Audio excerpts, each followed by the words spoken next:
Yegusua e obronya na bronya yen nsem bebre na apiem. I mean energy sem so bebre. Na de hu yen say ye honorable Kennedy Agyapong. Oye ayefro kama. Patapaa eso ayefro kama. Ena ye Africa skani pa ye Africa Bill Gates. Ye Dangote. Eso hon sem bi apia ye say me side checks be 3 bi APP high Poleeno Multimedia dey onim say ye stories we say I need the bebro. Medina Armstrong Poleeno ade ko Instagram Poleeno_com ne follow mene nana AJ of one Ghana enete ha aye metwetwe kom bra mo kwa over Poleeno mene am do so a we ni gisam aware mun sam de say Bible class oh yes shower so ne ade ni gisam okay nti honorable aware hu ne sen honorable Agyapong aware no sabe say na no be so kaya I think so bossy area ho baby okay papa we di 105 you so kaya that story yeah aware 36 year old young lady ntino aja honorable ni ohwe ne petum ana ohwe sabe na kwaso no hu se bia ohia new wife okay who am I because he's got the money on sika yeah Jimmy skani ware ayana ha meminya kwa sika fon ware bebrebe na nka man so nte of course because o sika obetumi ahwe na sabe ko hwe apa for kra ware no o sika no ware na what is wrong with it we be case age at age 62 right 60 or 62 we case send in fi kwa 62 nyini bia se yakopon hia nso of man 100 years or 40 years ahead of him ntino me who what is wrong with it unless be otiti ankofo na so na ko ware de na wo kana wo ka but unti obi na so na oba akron so gitum onkwaji obi aga enkoye na ho ade a what is wrong about he getting married say wa amfanye sebe mprantwen na ye mprantwen ko anka be any decision who am I to blame him nti I think say any disem say the wa starting na okay na aware bi say na nkofo bebre adwen say obi enya sika na say oba bi gitum say oba ware na mprempi na enye odo asem eno nso ye nokre kakra nokre ne say wo true love but not when you are rich okay and dear open odo aye can say crudging pa you don't get it when you are rich because asemi are working there maybe say me twa no ba maybe say me chip in something say they working say it's not when you are rich oba bia so there say oben wa obehu otwotwo na say untwom ha nti then na wo dey see ni say bia uniska na uska ana me che say to say what here you are not poor and you are not that rich. But also no dey wo ho nti oba akroba na obia won standard ana say vision ana say men can say or standard wa set ya man ho okay me dey me pe be mo yekoko to say Poleeno ya oni bi kura na say won so ne dey me pe okay me dey me pe be mo yetuntum pa say na agi oni hwe kura na ni tuntum ni ntino obema mbibia dia me pe obi so da bi me dey ma ho ofa no piskani a obi Range Rover na odi mi dia bo ho na me kwa na hu say sumase yire na ekoi nti obi a standard wa re be wa set ya man ho but in most cases omo a epe Range Rover men kasa wo big dream enye nipa de obi epade ede obi aso pe ho na wo so gu na mu ba twem tie free ho but I mean person me chest so ye be ma pa na true lover is wrong when you are rich though in some isolated cases wo you can get a true love even when you are rich but very less percentage in fact be 10% out of 100 what I men can men fan sakra so nti onkofo e kasa no mo ya adwene say ebia we are rich na ko ware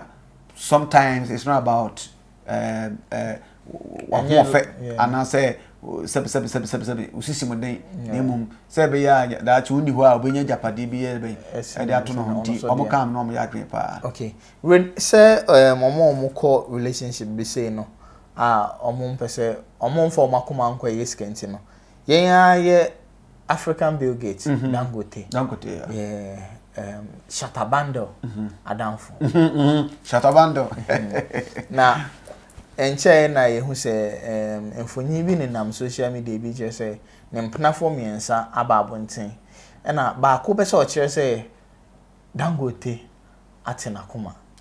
and then go for we enter sa case na say I want say don't go that to akoma sese nti e ho no so nchire mu bra no one sikura wate ne brebo ne wate onte na akoma Lester wo kono you knew the man is married if not to one wife several wives or even more than one wife okay but what can one tumu ko share ho okay and what goes around comes around nti wo kono say obi so aduru obi so table na ten na aduru obi so also wate akoma because wo kono they knew very well say any what dog and not the call but even the mere fact say you because say big Dangote girl you know cry pass man a man you hosa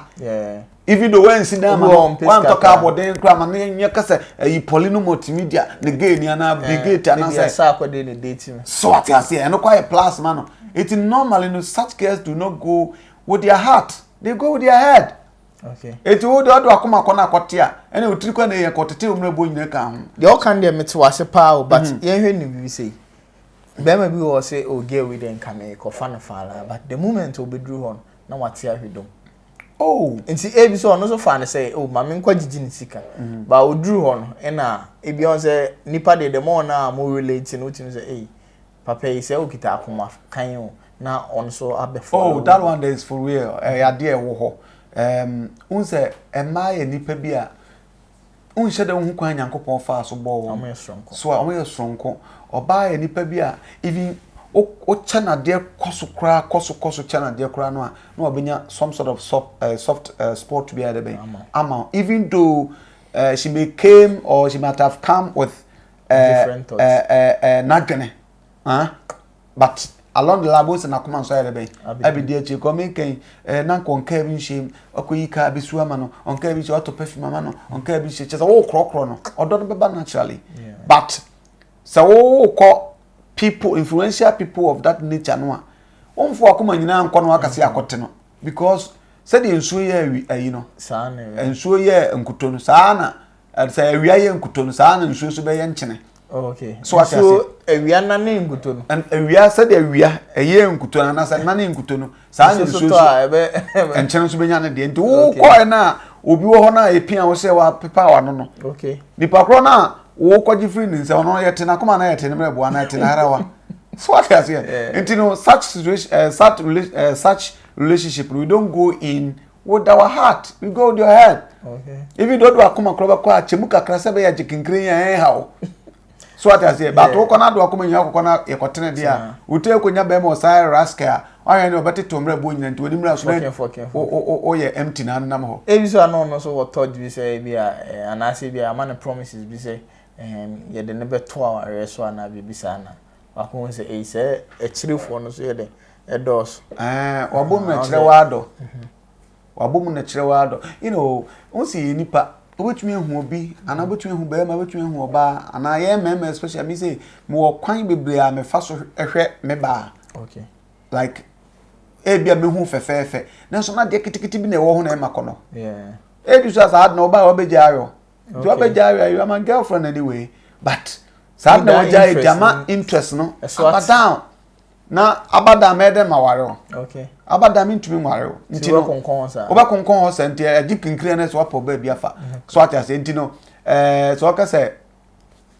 obi onum si ade beto osikani kakaka bi pa okuma se wagidi wo krum ha so ati ase mbe ware wo ba ho fefo bi a ye de ko beauty pageant okrum ha o ware na manfo nyina ka se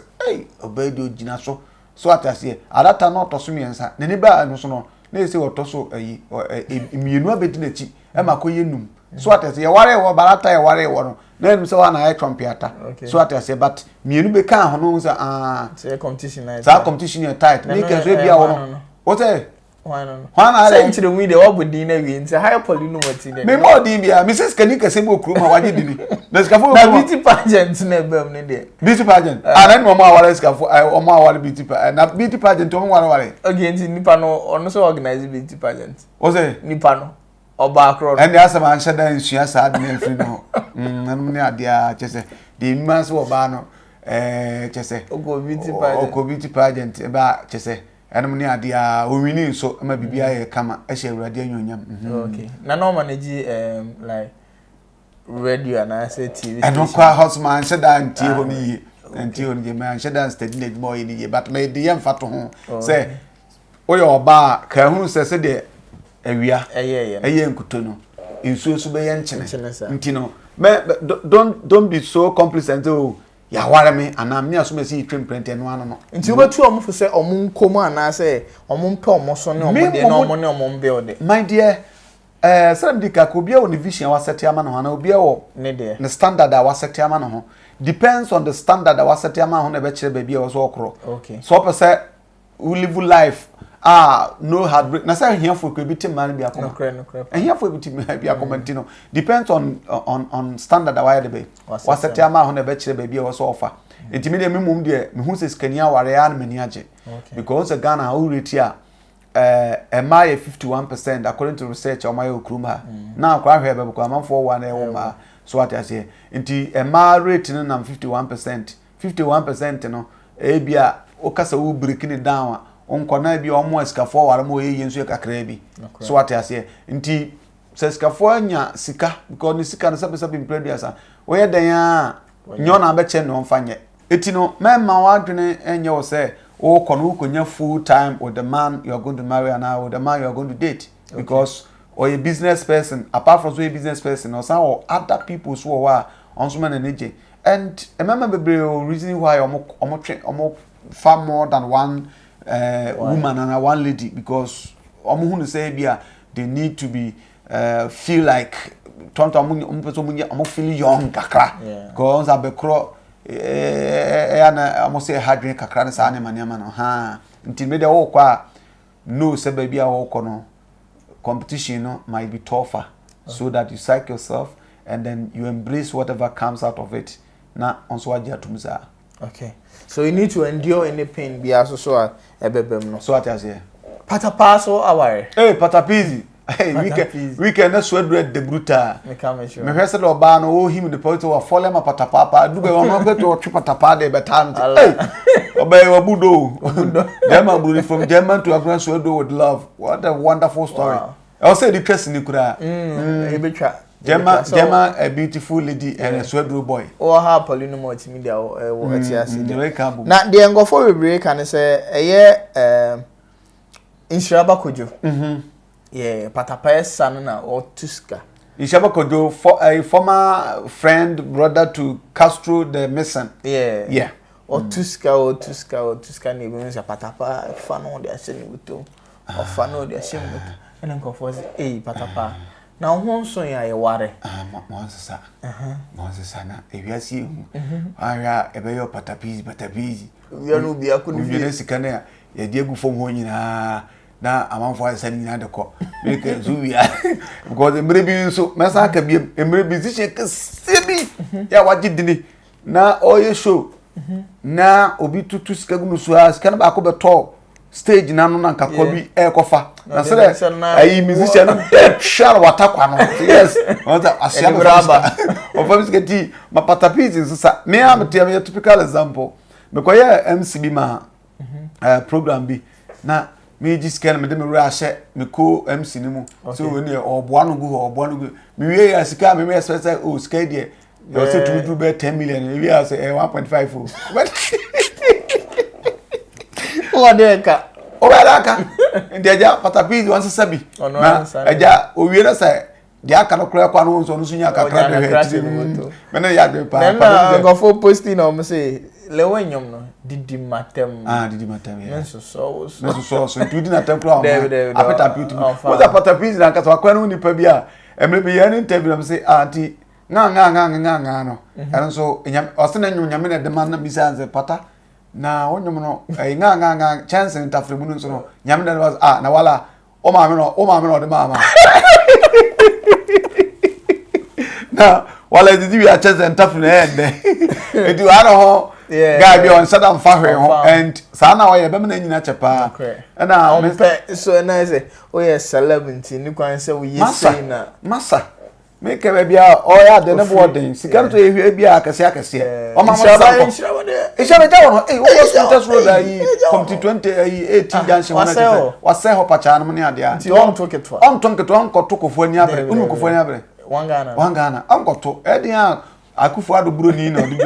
akufo-addo dollar na ahwe abato tubi na omamo sesanko ba me mo Patapaa aba so aya ade okay unse this time so coat or share na fata na pa okaya be 3-4 years ago VGM we said na na flap no si one one to say wenya botama tele na but this time around not coat no bibia am point unse wi ase ankasa no intina so what my press up ko no life itself will teach you a lot of things. Okay. Once mbu baby say life is a teacher. Yeah. Experience is the best teacher. I am na teacher ni ojina classroom wo experience. But niema wo fa abrabo mu no and teach you wade. I think say on that note no Patapaa ade pa say na be hwe ni coat no say na everything was on point abobo ntin sa with the Patapaa a handsome guy. Yeah, so on me so a handsome guy. And ade. Oni sumsum you know. Oni sumsum. And sumsum na chia yeah. Ho fe de mo fanya hwe ntin so abo ntin sa no. Let's say add up. What's a man you do must be the spices. Spicing up with. But celebs no one said am cause I go for any music video there. I go for. Oh, okay. The woman in question now, and we the atmosphere now. It doesn't really look like a music video. You know me say, your friend is saying when the she, ebe ye bi na nsen so what ko hear the music video. Agyapong polo should be ye. So what you say, but hear you know when the shade there for instance you must come music ujinam dia we betray the whole concept na ebe to be to say word but when they hear said that they sit na a music video they could have you know brought it to Accra or some you know there be a whole a camera a bit display say and then but it doesn't really look like a music video and nipa no so ni ginam no be em say on no a relationship you know and shada and Isa. Okay. You hope you say our project and I say said them for can. You say you be this music video. Well, yes, I Ghana high you be china bono papa. Yeah, monokwa na the anobe bono. From verbal beating. Okay. We say to tomorrow sana we say maybe musician for no mo twam ni bi wo ha or the nyumo beba no a sheda fake wo so wo na say bananya no crowd you never sang kwasi asem the enso so 2021 so at as if it turns out to be music video there and then Patapaa or better on one account all right, hi Poleeno Multimedia, so subscribe and click the bell notifications and anytime you drop any video you get it straight go Instagram Poleeno_com and follow me name na AJ of one Ghana and Tina say train come on Mediane Armstrong Poleeno ade like I said bra yeko yeko dia futu na de ma wo bibia 2021 and beyond adwuma bia wo bia ye ho na ye ne yie in as much as ubenya criticism ne ade no try so humanly possible and I say obabo urade empire say omma adwemu fine adwemu tie na de odi bia ne yie don't go and steal. Use your hands. You swagene and I say briumo journey said the tree ne kan no na nyankopon so betun super go so me did na je be ma fenten frem makrao bye bye.